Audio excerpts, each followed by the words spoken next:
Hi, everyone. Welcome. We are back. My goodness, it's been such a long time since I've been with all of you, or at least it feels that way. What day is it? Happy Wednesday night, and welcome to our broadcast. Just give me 1 second. I'm going to make sure that we are definitely live here, which I can see we are. It says broadcasting. And let's see, what is going on with my phone? There we go. Okay, excellent. Fantastic. Great. Everybody's jumping on. And I just want to make sure that I'm in the right mode. Boy, this has been a while. I can tell I'm not used to it. I'm sitting here going, wait, what am I doing? Am I in the right? Okay, I'm in the right mode. Hi, Rebecca. We have our guest, Rebecca, here. So let me just say hello real quick. Hey, how are you? Thanks for joining us tonight. Everybody's jumping in. We are excited to be back. It's been a long time, although I've seen you, Rebecca, for the past few weeks, and I'll be seeing you again this weekend. So although I'm not seeing everyone in the chat room, we are seeing each other for many weeks here from all our travels, right? Yes, all around the country. All around the country, all around the country. So so very excited to have you back with us, and I'm excited to see everybody. Yeah, hi, I'm just saying hello. They're all jumping in. Do you have your phone on? Can you see all them? They're all I don't, no, I don't. I sort of left it far Hi. away. Were you able to stay awake for our conversation about sleep tonight? I was thinking as I was posting it, yeah, we're going to talk about sleep, but you've got to stay awake. So, Yes. and these days, I know I'm even having trouble doing that. So I'm sure they are. Hold on 1 second. I just lost the screen. Oh, there we go. Okay. So, so tonight we have a great topic that everybody's been asking for a while, and it is toddler sleep. So I was so excited to have you back. When were you on with us? Back in February, I think, right? It Or probably March? was. Yeah, it was. Probably maybe March. March, yeah. We had such a great conversation the last time, and we talked about how the next few times that we're together, we're just going to cover all the different normals when it comes to sleep and our children. And last time we spoke a lot about baby sleep, and so we had a lot of questions that came in regarding older children and toddlers. And so that next stage, once they're beyond that baby stage, what to do with them after that, because somehow it doesn't end. The sleep issues do not end, and just turn into something else. So that's what tonight's whole thing is going to be about. But everybody bear with me for a second, because I lost my screen, and I have to see everyone. It's like part of it for me. If I can't see them and know everybody's doing okay and they can hear me and there's hearts going across the screen, why don't you all do that while I fix my phone here?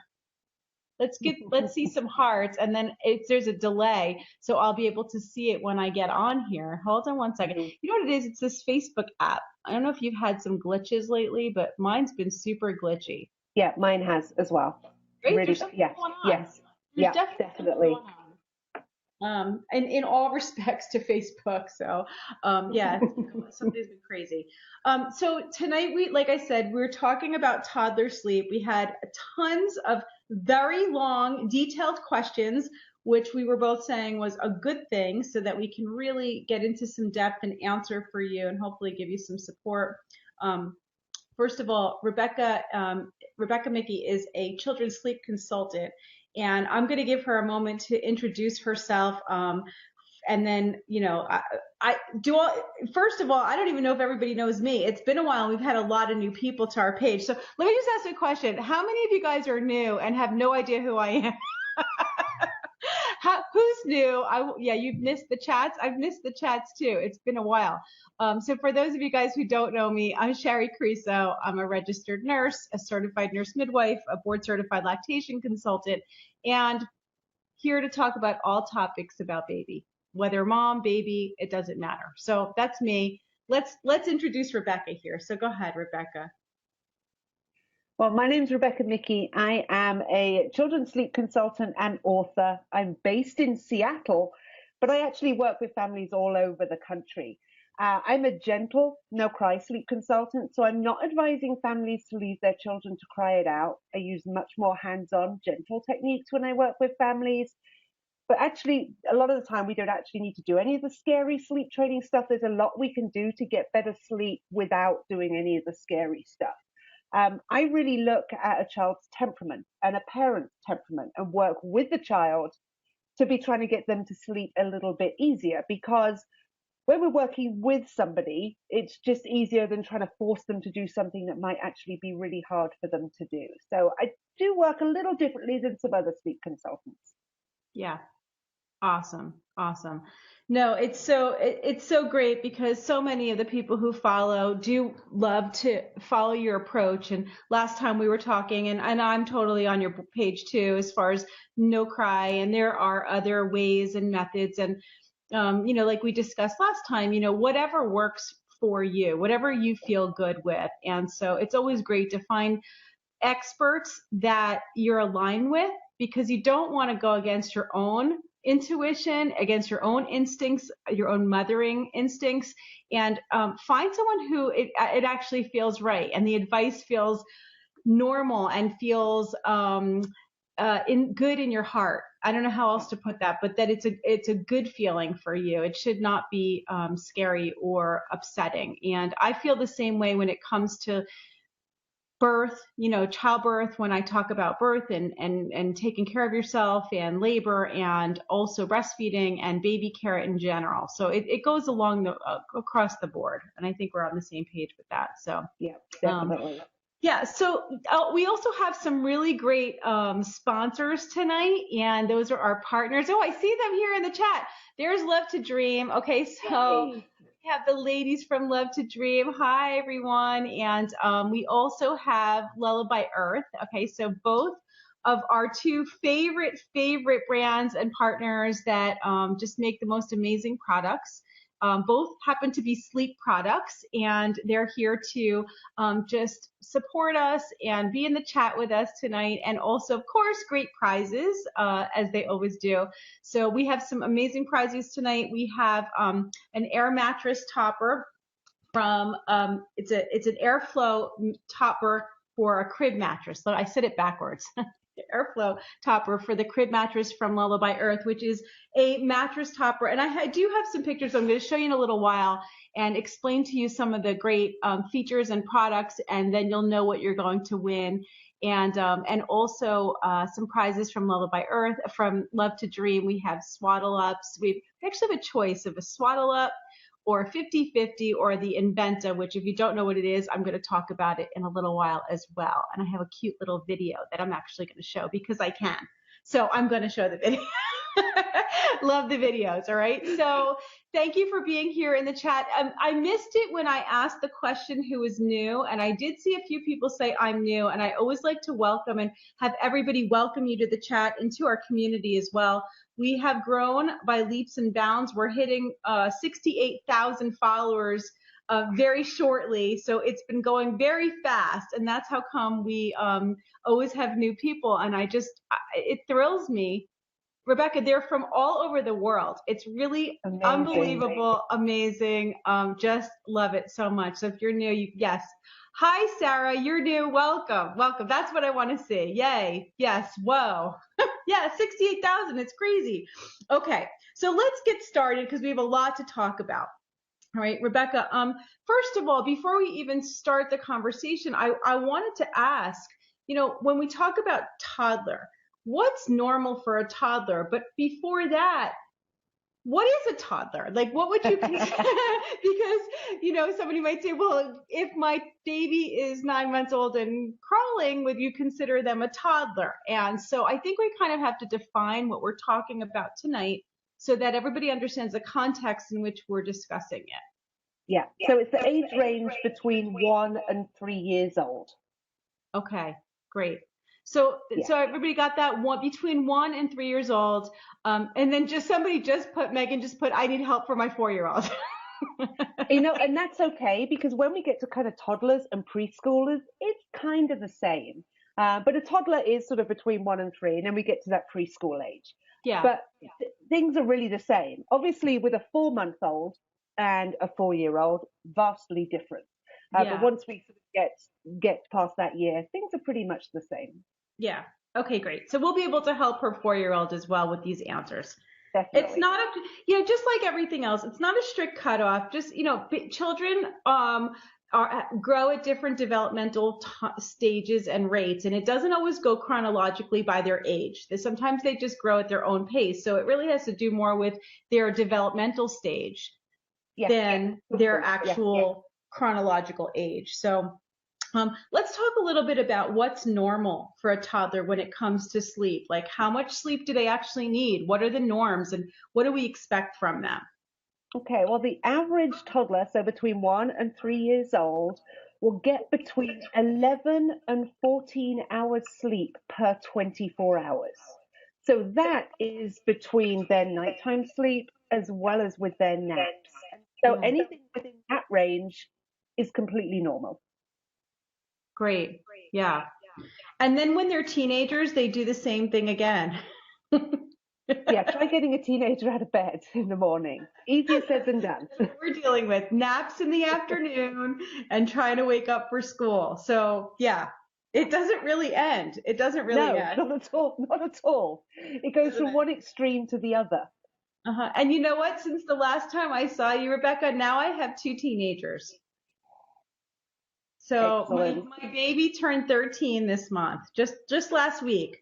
So now I actually have 2 teenagers at home. And I'll be there in November. 2 teenagers in November. Okay, so it goes crazy. It goes fast. It's really crazy. Let's answer a first question, because we had so many questions that came in that actually covered most of what we wanted to discuss tonight. So I'm just going to go ahead and ask these questions, and bear with me. They're a little bit long, but they're good detail. This question came in from Danielle. She said, lately I can't even get my son down in his crib at all. He's 17 months old. I know I'm not helping by putting him down for naps in my bed every day. He'll fall asleep in my arms and wake up when I try to lay him down in his crib. Then he's just awake and he won't go back to sleep for his naps. Nighttime is a hit or miss on getting him in the crib. He's self-weaned from the pacifier a long time ago. He never took a bottle. I'm still breastfeeding him to sleep, which I would like to stop doing too. How can I get him to self-soothe? If I put him in the crib to cry it out, he'll scream and scream. How can I make his crib a comfortable place for him? That's a great question, and that covers so much. We're going to be able to answer so much with this. So first of all, he's freaking out when he's getting into the crib. He's getting really, really quite upset when he's getting into the crib.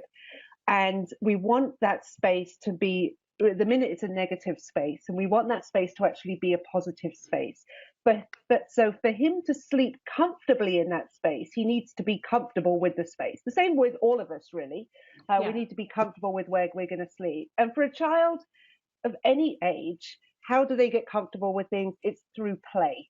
So what I would do is just hold off, really, sort of really trying to get him down in the crib for sleep for a little while, and have some playtime in the crib. So not doing this when he's tired, not doing it when he's hungry, but just as part of your playtime, put a ton of toys in there, and we want it to be a really good place, a really fun place. So we're not having it associated with sleep. So he's not going to think that now's the best fun playtime, there's loads of toys in here, when he's then going to be sleeping, because this is a completely separate time of the day that we're doing this. Yes. Start small and increase the time. So depending on how he behaves when we first start getting him in, depends on how quickly we can move to that next stage. Because if he's freaking out even when we're putting him in there for play, we're working really, really small. Loads of toys right there with him. Literally, you may be there for a minute and then getting him out.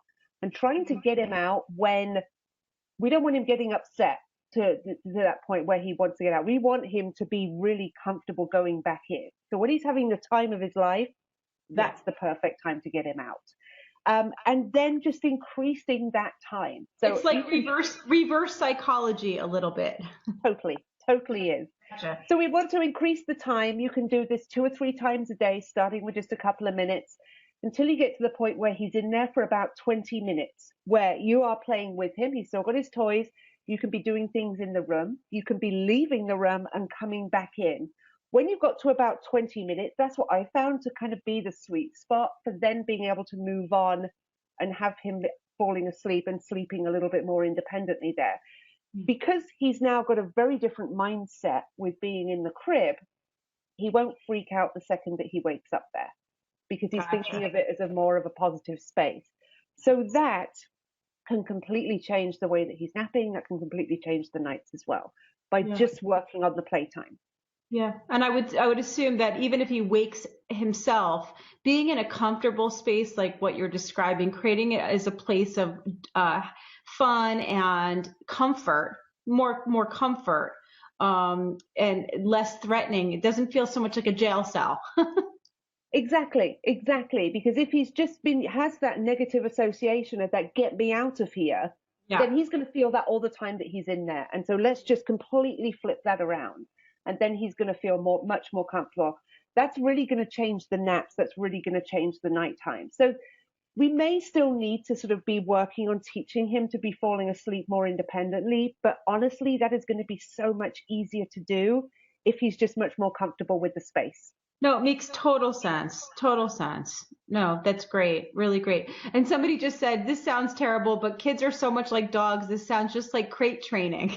And I think of my dog. My dog loves his crate. We call it his bed. And he has like a little cover that says Lucky's Castle on it. My mother made it for him. But he's been in that to sleep at night since he was a puppy, and he loves it. It's his space. Yeah, it is. And I didn't realize how much like having a dog, having a baby was until I got a dog, and it was just like, wow. I didn't realize till I got a baby. I knew what a dog was like. I didn't know what a baby was like. I'm like, oh, this is nothing like the dog. I have to act. I can't leave the baby home, and I've got to feed it all the time. So. Yeah, you can't just leave it in the crate for the day. No, definitely different. Okay, so let's talk a little bit about naps, because this is a big one when it comes to toddlers, and as they get a little older, like what's the nap requirement they need, and then what do we do about it, especially if they're just refusing and not wanting to? Yeah. So naps can get kind of tricky. So with a child who's a year old, chances are they're going to be taking 2 naps.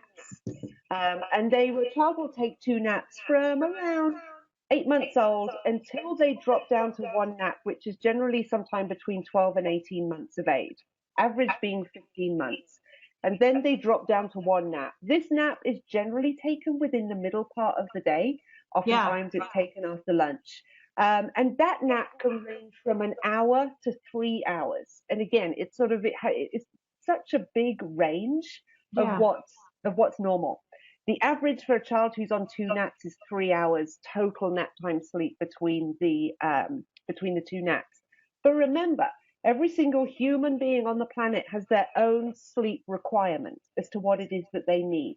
And you need to find out what it is that your child needs and help them get enough at nighttime. And then once we're getting into this toddler age group, we're just kind of topping up during the day, just keeping them going till bedtime. They're not sleeping as much as obviously they were as they were a newborn. And as we're going through that first year, they do need less sleep during the day. And they even do need less sleep during the night as well. And then that sort of decreases as they continue to grow. Yeah. No, so great. It's, that's, I think, part of just knowing what is the norm, because you may be overestimating what your child actually needs for their age. And so expecting them to do something that changes over time. Our children are growing every single day. And so their needs and their stages are changing over time. One of the things I wanted to mention was Rebecca's website, because, you do some great stuff with your private group and also with your private consultations. And I want to make sure that we get that up for everybody, because sometimes you just need that personal one-on-one support, just the way I have moms who reach out to me for private consultations. Rebecca does the same thing. So Joe, would you put the website right up on the chat here, just so that everybody can find Rebecca? There it is. Okay, awesome. And that way you guys can explain for them what you have to offer as far as the class that you do. Yep. So on my website, you'll find a free little mini course called 10 Days to Better Naps. This is a great way for working on helping your child to get onto those routines, and if they're taking short naps, to work on helping to lengthen those out. So that's a great course. It's free. Now, the thing is, that course is going to be disappearing next week. So get signed up now, even if you're not going to be using it. You can keep it comes by emails every other day. You can keep those emails and then click on it whenever you need. But that's great for anybody with naps. That's a great little course that you can take. We have a Facebook page, loads of people offering advice and support. Definitely worth signing up for. You know what? Hold the microphone a little closer because your audio's cutting out just a little bit, and I want to make sure we can hear you. Awesome. Okay, great. So let's move on to the next question here. And this one came from Ashley. Ashley said, I'm dying to learn how to transition my 15-month-old to taking naps on his own and not in my arms. I need some freedom from him napping in my arms. Yeah, that's tough. That really is. If she's been having to hold him, it means you can do nothing during the nap time. And though that sounds blissful, there's stuff that needs doing. You need to do things. So just starting small, again, making sure that he's comfortable with the space that you're trying to get him down in. And that may be that it's actually on your bed, or you make up just something on the floor that he can sleep on. And then you can be there with him. You can still get him to sleep and then work on transitioning him down to that space, initially staying right there with him. So you can still be really hands-on. Then you can work on leaving once he's fallen asleep. So just view what the end goal is, and then all the little steps that you need to get there. But you may need to think outside of the box as to actually where it is that he's sleeping. Because if you're going from in arms to being in the crib, there's that whole getting him into the crib from being in the arms, and there's that whole sort of dangling, as you're going low into the crib. If his arms and legs are dangling, I guarantee he will wake up. So it may be better actually to move him onto either your bed or to making something up on the floor for him. Yep. Everybody's saying there's an echo. Are you guys still hearing an echo? I can't tell if it resolved or not. So and it takes a minute for everybody to respond to me. So I just want to know that you guys can hear. Too much good information to not be able to capture it all. We did have an echo issue earlier, so it's all gone. Thank you, Tammy. Okay, great. Fantastic. Okay, that's great. Let's talk for a minute about, let's see here. What's the next thing I wanted to discuss? When is the best time to transition to a toddler bed? Okay, and my daughter this came from Alexandria. My daughter will be 2 in August, but she's very quickly outgrowing her mini crib. Is there a time to start transitioning out of the crib? Yes, I would do it sooner or later. So if she's going to be 2 in August, I'd do it kind of now. The reason being is that 2-year-olds, it can be really tricky to move a 2-year-old to a toddler bed. 2-year-olds are very opinionated. They're very physical. They know what they want. They know what they don't want. And so actually then trying to get a 2-year-old to stay into bed can be really, really tricky. Really, really tricky. Yeah. So if you start a little bit younger, it just becomes their new normal, that they may then just transition into that bed may be just easier because it's just the new normal. Or waiting until they're nearer to 3 years old. Because when you're getting to 3 years old, you can reason with the child. So why they need to be staying in bed. That's very hard to do with a 2.5-year-old. Right. Okay, that's awesome. Yeah, it's good advice, and it's sort of like there's that time, and people ask me the same thing about weaning. And exactly the same kind of answer is what I give, is because there is that stretch of time where it is very hard to reason with them. They know what they want, and there's just nothing you're going to be able to do. And I tell people too, if you're going to nurse beyond, a certain point, you're probably going to nurse till 2.5, because trying to wean a 2-year-old or even a 18-month-old or 19-month-old is very difficult. So it's okay. And I was encouraged to continue on for as long as possible. But just don't expect to just stop right in the middle at that Yeah, stage. yeah, yeah. And it's the same with it. 2-year-olds are sort of not really known for their adaptability. So Yeah. so there's just time. But sometimes if your child is climbing out of their crib, you may need to make that transition when it is not a great time, and that's Right. completely fine. That's fine. And if you do that, the best thing to do is they're probably going to get out of bed. They just, because they can, and they're not thinking, they're just, I can get out of bed. And so they Right. just have to do it. They have to do it. And just take them back to bed. Don't start anything that you're going to later regret, which is laying in bed with them, because you are going to regret squeezing yourself into a toddler bed every single night to get your child to sleep. Gets very old very, very quickly. It may help them initially get to sleep when you start this transition. Mm-hmm. But after 6 months of that, you'll be emailing me saying, okay, now it's the only way my child can sleep is by me being there. And you trying to spend the night in a toddler bed is no fun for anybody. Yeah. Yeah. So what do you recommend that as they're transitioning into that toddler bed, do you recommend staying by their side for a little while? Like, how would you make that actual transition? So I would getting them comfortable with the space, as comfortable as you can, and then just do everything that you would normally do and just then see then what you need to do.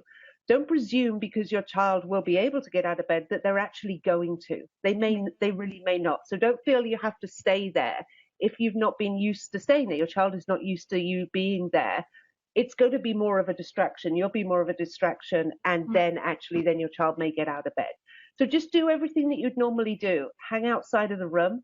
And then if your child does get out of bed, just go in and walk them back to bed. They need to get themselves back into bed, be responsible for pulling their covers up. You give them a quick kiss and you leave. Yeah. And then repeat, repeat, repeat, repeat. And honestly, this can go on for a very, very long time. I remember doing this with my youngest daughter. Mm-hmm. We were moving, and I didn't want her to be in a crib because we were moving from the UK to the US, and I wanted to just have her then in a toddler bed. I didn't want to have her into a crib. She was 2 when we made the move, and I remember that first night she was in the toddler bed just before we moved. So there's all the stress of moving, and I'm stood outside of her door, sort of virtually banging my head on the door frame, thinking, what the heck have I done? This was just the worst decision ever. As she got out for I don't know how many times, she just got out, and just the look of glee on her face as she kept jumping out. But I just took her back, and I probably took her back 30 plus times that night. The same thing happened on night 2. Then after that, she just stayed in bed because she knows she's always going to get put back. If she comes out, she's always going to get put back. So there's no change in what she's expecting. It's such a good point, and it's really the case with so many things, but especially with this, when they, there's that point where you think, okay, I'm just going to give in. And once you do, they're so smart. Okay, once you do, they realize, oh, that's what it took. So it took 3 hours of fighting, and then you'll give in. And so it's very important. And like Rebecca said, it's not that it's going to go on forever. It'll feel like forever when you're doing it, but those 1, 2, 3 nights could even be up to a week, I would say. When you're doing it, it feels like a long time, but it's way better than what Rebecca told us before, which is getting into that habit of climbing in, and then 6 months you're sleeping in a toddler bed. So stand your ground and be consistent. I think consistency is super important, especially with toddlers. It's what they understand. Exactly. Toddlers are designed to push those boundaries to see if your rules are still there. And so even though your child may be sleeping great in that toddler bed for a while, they may try pushing against those rules every once in a while just to see if they're still there. So you want to always be really, really consistent. That way they may push a little bit, but they know where the line is. Yeah. And then when you get really good at that, you'll write that down for yourself when they become teens. And I'm going to bring it up again because, again, consistency. Totally. Consistency. Yeah, that's part of parenting, I believe. Pushing boundaries, getting the boundaries pushed, and being consistently grounded. And that's how I like to think about it. It's not about being inflexible. It's about being grounded and being the stabilizing component in the relationship, so that they know they're good. And children like boundaries, and children like to have structure. So they're looking for that. They really are. They do better when there's some kind of structure versus just anything goes and every day it's different. And sometimes I say yes and sometimes I say no. So I think in the end they do well in that kind of environment. Let's play a little video. Okay, I have a video. I want to talk a little bit about the prizes tonight, about our partners. I know that Love to Dream is in the chat with us, and I think Lullaby Earth is too as well. If not, I want to show some pictures. Let me show you some images real quick of the Airflow topper from Love to Dream, because this is the Lullaby Breeze, and it's the topper that is breathable. So what it does is it helps. This is something you could put right over your crib mattress, and it will help to create a breathable, it fits underneath your sheet, and it creates an airflow surface where the child doesn't get so sweaty and hot. And children do sweat a lot when they're sleeping. So this is a really nice product, and all made with non-toxic ingredients. And so it's really great. It's not off-gassing to your baby. And I want to show you some pictures. I'm going to show you my skill here, my computer skills, and show you how I can do this. So hold on one second. I'm going to do a little PowerPoint for you. Okay, there we go. All right, look at that. Okay, so that's the Lullaby Earth Airflow Crib Topper, and that's one of our prizes tonight. So all you have to do to win this prize is to like or love the post, which I'm assuming you already are, and then your comments here. Just tell me what you love about this. Do you have a sweaty baby? Would this make it easier for you? It's very breathable. It's also completely washable, machine washable, and waterproof too. So it's a great product to put right over your crib. Here's how the airflow works. It's the airflow technology. This is the same thing that's on the mattress covers that go over the Breeze mattresses, which are amazing. You guys all have seen those. And there's the little quilted, they're like little breathable holes, like a honeycomb, it almost looks like. There you go. Okay, so that's the Lullaby Earth Airflow Topper. And then I have a video for you for Love to Dream. So let me go ahead and start that video. This is the Inventa video, and I'm actually playing this one tonight because we're talking about toddler sleep, and sleep sacks are really great, and that's a great product for children as they get older. And the Inventa, I just want to look at my notes real quick. The Inventa actually goes up to 36 months. So exactly what you were talking about for, available in 12 to 36 month size. And so it's sort of a sleep sack, a blanket. You still want to keep them in these sleep sacks. And I think they're actually great too for helping to have them not climb out of the crib. Yep. So this is a great tip. Great for that. It's a great tip for that. So let me just show you a little video. Hold on a second, and we will do the video. Hold on, I got to scroll looking for it here. Everybody bear with me. I'm a little bit relaxed tonight. All right, here we go. Okay.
Such a great product. I love it. And I love the Love to Dream videos that they have where it shows the demonstration and you can really see all the awesome features that are on this really well thought out product and brand. Every piece of it has something. And there's the side zip that goes, that vented zip that creates a little bit of extra air. And as we're going into the summer, they do make a 0.5, which is the lighter weight, like summer weight of the Inventa. So Joe just put up the link for them too, so you can go over and see the products. Joe, did you put up the link for the Lullaby Earth as well? He did. He's far away. I thought he was right here in the kitchen. He's all the way in there. Yes. Okay. Good. I hear you. All right. Awesome. So those are our two prizes tonight. Just yes, it's genius. It is genius. I want you to love this post, and then comment here telling me what you love about each one of the products, and we'll pick winners probably tomorrow for that. Let's move on in our conversation because we still have a lot of questions to answer here. The next question came in from Elise. And Elise said, my almost 3-year-old was a fairly good sleeper in her crib, but now she has a 2-week-old brother and it's all gone bad. She was crying all night and jumping out of her crib. We transitioned her to a big girl bed, which she was excited about, but she wakes up multiple times and comes out into our room and won't stay in her room. I don't want her to come into our bed, but my husband and I need sleep. Please help. It's a really common issue. And when we think about it, her life has been completely turned upside down with the birth of her adorable baby brother who was born 2 weeks ago. And sleep issues is a really, really common thing to happen when we are having any big change. That could be moving house, starting preschool, anything. Any big change can certainly cause a change in sleep and a regression. And having a baby, having a new sibling is certainly one of those things. But it doesn't mean that all is lost. It really doesn't. We can certainly be doing things.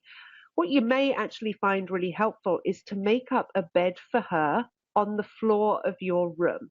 Now, this doesn't have to be comfortable. You could just have a pillow and a blanket, and that's it. And then you can let her know that if she wants to come in, she can come in and sleep on the floor on that made-up bed in your room whenever she wants. So we're not then saying no to her, because saying no in the middle of the night to a 2-year-old, nobody's gonna, no one's that silly. So you're saying yes. Now, if we don't make this too comfortable, she then may actually decide that actually my bed is so much better than this, and then spend time in her bed. Yeah. Such a good, that's great advice. Don't make them too comfortable you're giving them an alternative to just saying no, but you're not making it like a real pleasant, fun thing that they're going to get used to and say, hey, that's way better than sleeping in my own bed. Exactly. And if you have hardwood floors, that's fine. Aw. Yeah, that they're going to want to go back to their bed real quickly. But it's, I remember, I'm going to give a little tip as well that might make things a little bit easier for just to think about. My children are 2.5 years apart, 2 years and 4 months. And when I was pregnant with my second one, we started to really think about the sleeping situation and what was going to happen once the new baby came, because I was the one who would always get up for my daughter. She would come into our bed in the middle of the night, sleep between us. I mean, she was little, and she was also in a crib. And so I decided during that pregnancy to actually transition her from the crib into a big girl bed. One of the reasons was that, she was already starting to climb, but I wanted her to also not feel like the baby took her bed. So that by the time, and they do forget quickly. So, by the time the baby was born, that bed was not hers. It was moved into the nursery. The baby slept in my room anyway, but she was kind of moved into a bigger space for herself. We got her a nice big bed. And then also I started to really transition where when she would wake up at night, instead of me going and bringing her into bed with us or laying down with her, my husband Joe would get up and go be with her. either, lay down with her, put her to bed. And we started like a different routine during the pregnancy because my main thought was I knew I was going to be really tied up nursing and I was going to be really focused on the newborn.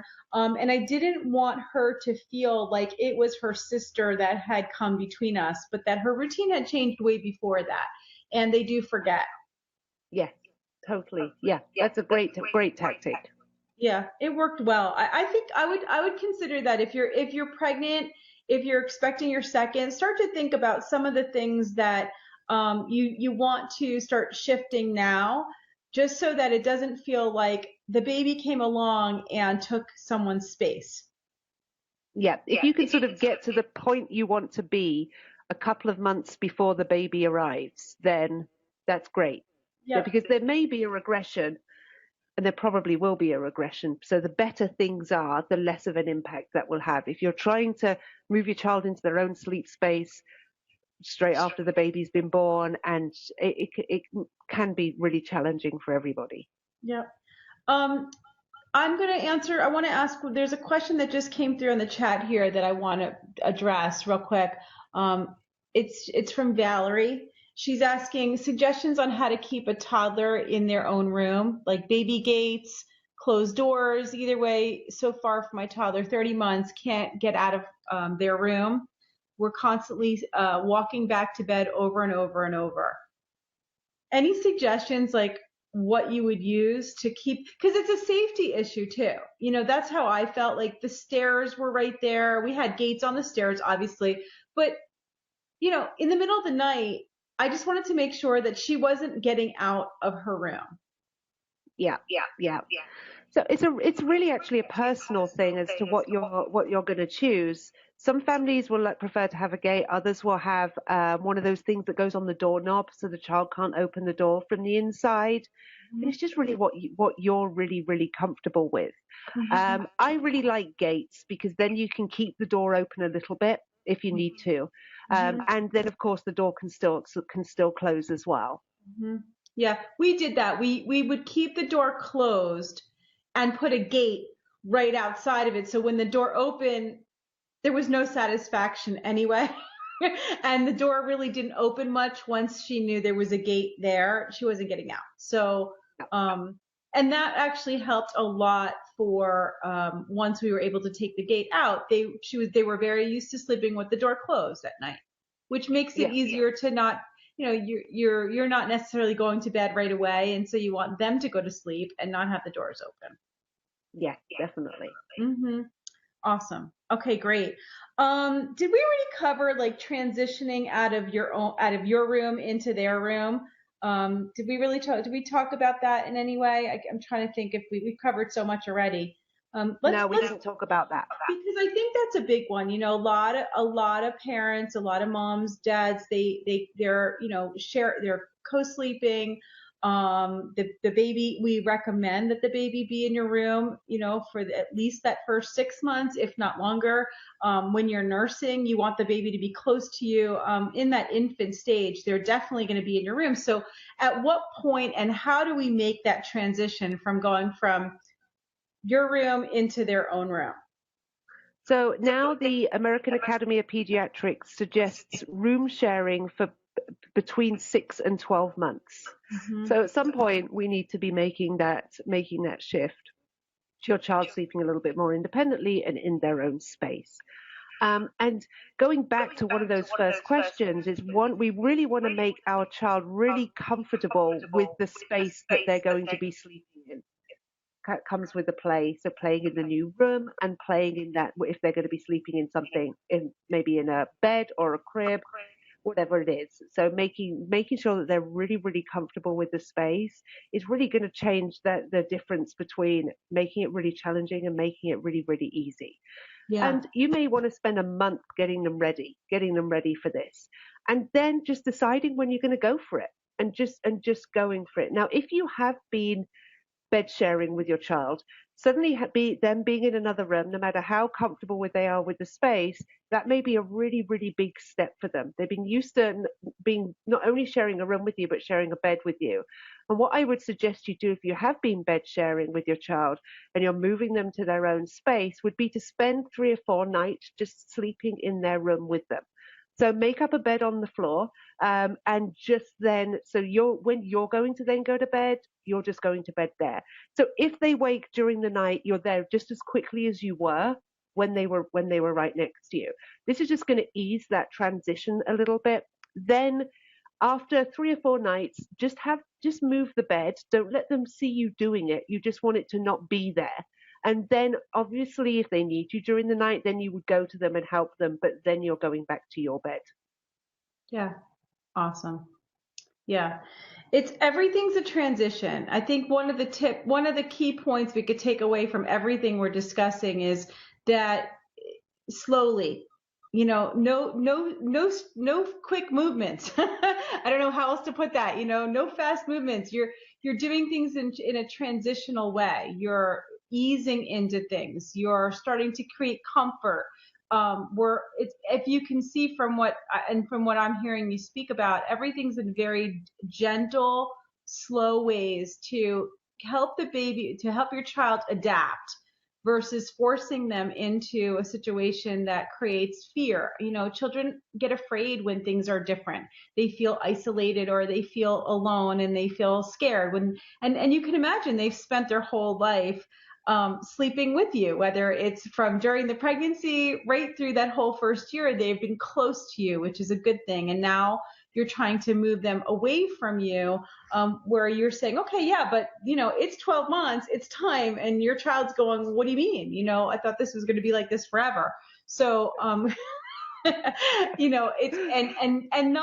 I think also, don't try not to get too upset if your child's not happy about it. Yeah, because right? Yeah, as a parent, there's going to be a lot that you do there's a lot that you're going to do as a parent that your child is not going to be happy with, and right. You just kind of got to get used to it. And remember that there are things that we can compromise on. Which toothbrush you're going to use, which pajamas you're going to wear. These things are all negotiable, but there are things that are then non-negotiable. And sleep should be one of these things. The same way as you will always strap your child into the car seat when they're in the car. No matter how much they fight it, protest, that is something that is non-negotiable. You will always have to brush your teeth. It's something that is non-negotiable. Yeah. And sleep should be one of these things. Negotiate where you can, but there are some things that are non-negotiable in life. And that's so true. And sleep is definitely one of them. It's a health. You're creating good health for them by having them sleep healthy. You're creating good habits that will last for years, if not a lifetime. And so it's important to take it seriously when it comes to sleep and be consistent. And even if your child protests and does not like it, you are not harming your child. I think that's it's very hard. Cry and you cry for you and want you and not like what you're doing or whatever it is, but that doesn't mean that it's something bad for them.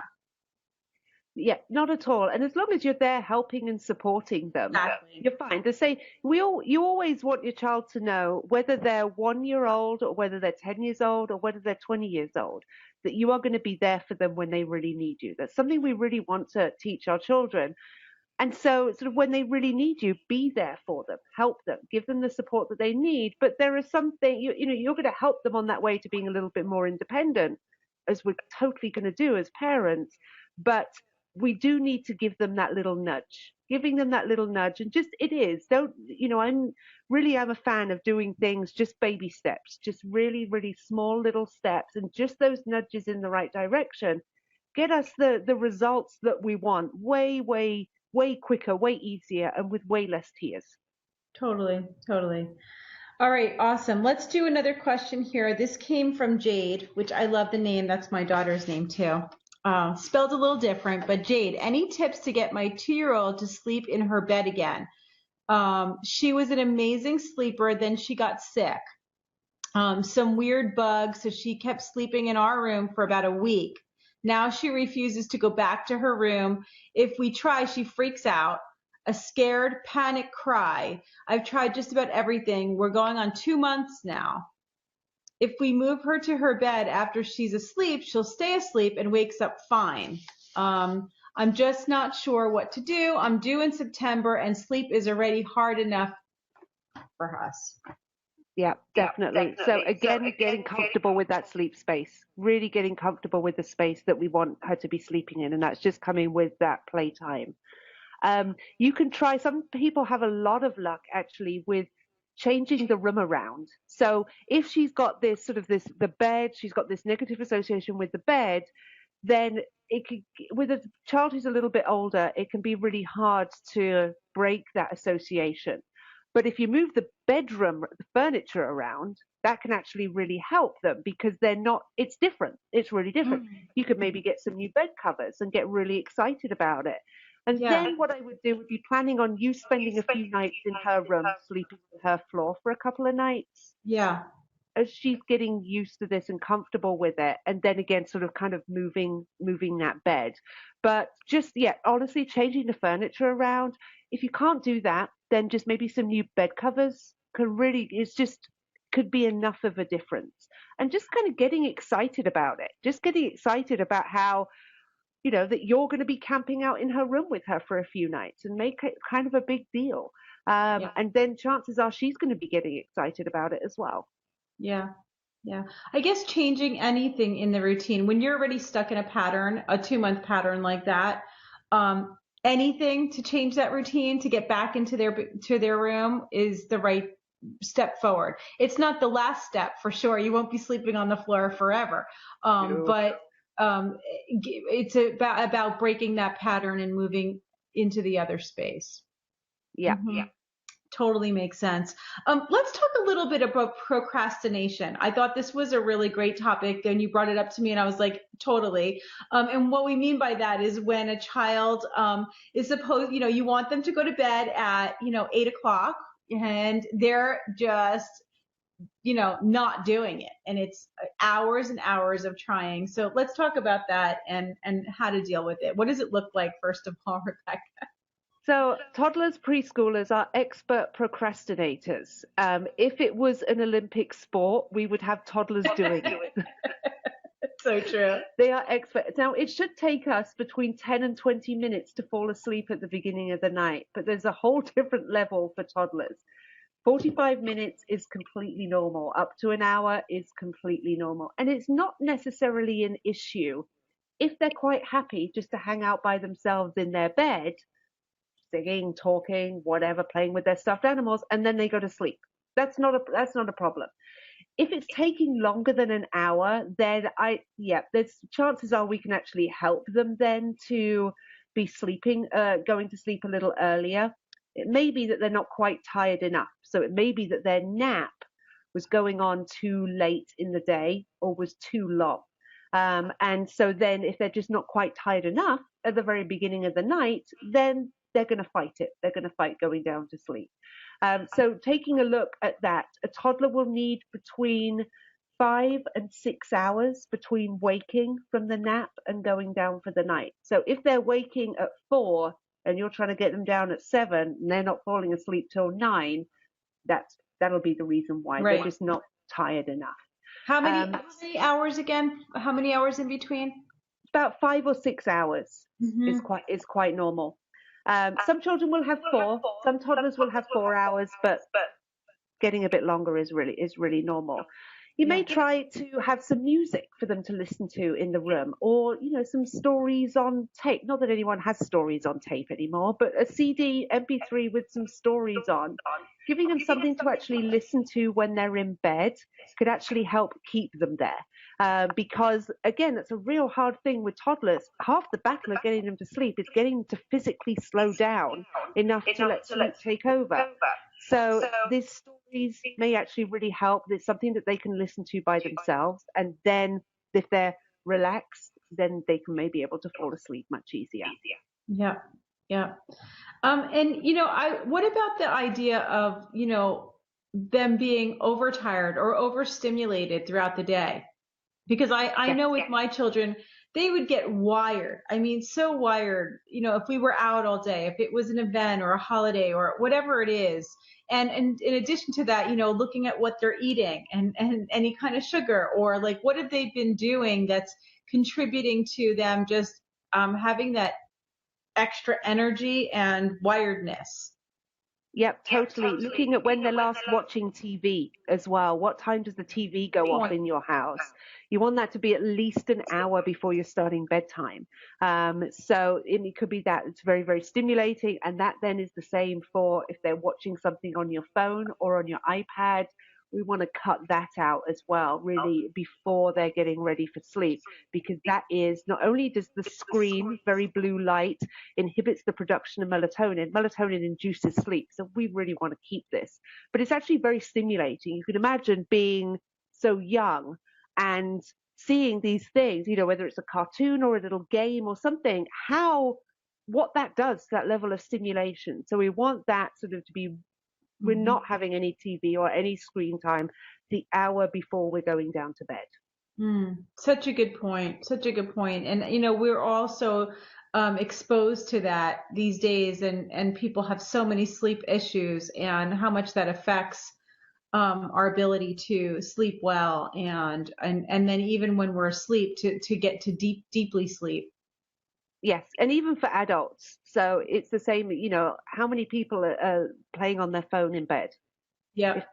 If you're, before you go to bed, or if you wake during the night, especially if you're feeding during the night, playing on your phone, that can instantly cut off that production of melatonin, not only for you, but for your child, which can make it harder then for them to get back to sleep. I know some of them are guilty of that, because I'll wake up in the morning and I'll see some of the comments and I'll start calculating, it was 4 a.m. I'll get some of my best comments in the middle of the night because moms are awake and they're looking totally. Yeah, totally. So just think back to when our kids were little. We had to read a book. We had to go real old school if we wanted to sort of be entertained, when we were feeding during the night.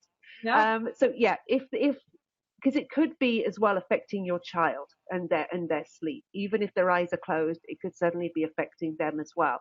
So just try. Why don't you not just try for 5 days, for a week, keeping your phone outside of the room, and then see how everybody's sleeping. If everyone's sleeping the same, bring it back in. But actually, you may find that people are sleeping a little easier. Yeah. We have a few more minutes, but we also have one more question. So I'm going to go for it here and answer that one last question, or ask you that one last question. Have you answer it? It came from Jen, and she said, I believe we're dealing with night terrors, or an early two-year or late 18-month sleep regression. 20-month-old is waking, screaming, and really angry in the middle of the night, usually between 4 and 4:30 a.m., sometimes earlier. It's very hard to calm him, and after he's calmed down, he won't go back to sleep alone. Any tips on how to get through this? Also, is there a nightlight that you recommend that isn't disruptive to sleep? It all seems so bright. Yeah, they do. I'll answer the nightlight question first, and then we'll go on to the possibility of the night terrors. Yeah. So nightlights can seem really bright. And the reason why they are really bright is because most of them nowadays have an LED bulb. We were just talking about how screens, that broad spectrum light, inhibit the production of melatonin. LED bulbs do the exact same thing. So actually having a nightlight in the room, not only is it quite bright, but that could be disrupting sleep. So try to find a nightlight that has an incandescent bulb. So an old school light bulb in there, really quite small. You can still find them. There's not a huge amount of places that have them, but you can still find them. I'm sure you can get them on Amazon, but that would be better than an LED bulb.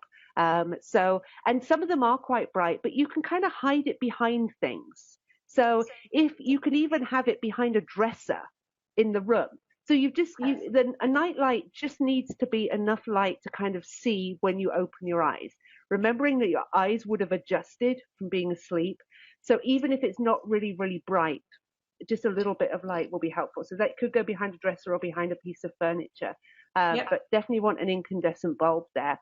And that means as well, all lights in the bedroom should be incandescent bulbs and not energy saving, because all energy saving are this very broad spectrum, inhibits the production of melatonin. Yep. Good to with know. With regard to Jen's other question there about possibility of night terrors, from what she's saying, it doesn't sound like night terrors to me. And there's a couple of reasons for this. One of them is the time of the night that they're happening. Night terrors normally happen much, much earlier in the night, kind of midnight, before midnight, within the first few hours of sleep. So happening so late is really, really quite unusual. And then he just seems really, really angry, which most certainly can be the same as a night terror. Then struggling to fall back asleep. Normally when the terror is over, then going back to sleep is really, really easy, really, really easy. So I don't actually think it's a night terror. It potentially is more of a developmental something going on. Now, there is a technique that you can use if you're noticing that this is happening around the same time each night, which it seems that you are. Yeah. You can use a technique called wake to sleep. And with this technique, what you do is 30 minutes, 45 minutes before you expect your child to wake, you need to go to them and reset their sleep cycle. So that will be going to them, putting your hand on their tummy or the back, rubbing a little bit, shushing, patting. Just what we want to do is we want to see them make a noise or make a movement. Then we're done. Then just leave. You're completely done. And so then when it comes to that 4:30, when we're expecting them to wake, they shouldn't actually wake, because rather than coming into a light sleep, they're actually going back down into a deep sleep, because we reset the sleep cycle 30 minutes earlier. This is a great technique to use with wake-ups that are happening out of habit. It's happening out of habit if it's happening around the same time each night. Right. Try this for 3 or 4 nights, and then see if your child can get through this without then waking up. It's a really, really great technique. Fantastic. Wow, it's great. And I see Jen's in the chat room, so we got to answer her question. I'm glad she got to hear that. Yes, excellent. Very good. Very good. So, Rebecca, thank you so much for being here with us once again. It's so much great information. I learned so much tonight. Did you guys learn a ton? I know you have. So many people stuck around for the entire event tonight, and I really appreciate you giving us all this very helpful advice. I know it's going to help a lot of moms and dads out there who are struggling. And also very special thanks to Lullaby Earth and also to Love to Dream. We love you guys. We're so excited to, we're going to be seeing Lullaby Earth, and Rebecca and I will be seeing each other in Austin. I'm flying out tomorrow. Rebecca's coming out on Friday. We'll be at MommyCon Austin on Saturday. If anybody's going to be joining us, you can let me know right now. And Friday night, I'll also be it's Friday during the day. I don't know when we're doing it. I'll be with Jamie Grayson over at in Austin. We'll be doing our breastfeeding and pumping Q&A, monthly pumping Q&A on Friday. So I'll be announcing that soon.